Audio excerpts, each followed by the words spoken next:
أعوذ بالله من الشيطان الرجيم. بسم الله الرحمن الرحيم. والسماء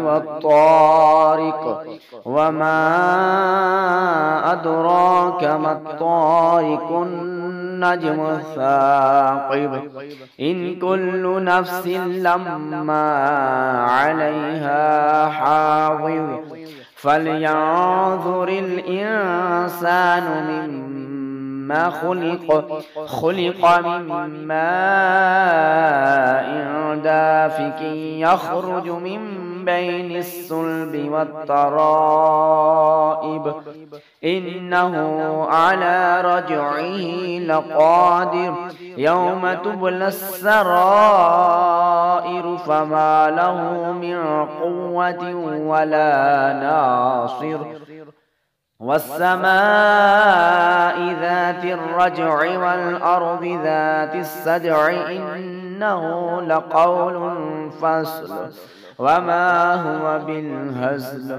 إنهم يكيدون كيدا وأكيد كيدا فمهل الكافرين أمهلهم رويدا. صدق الله.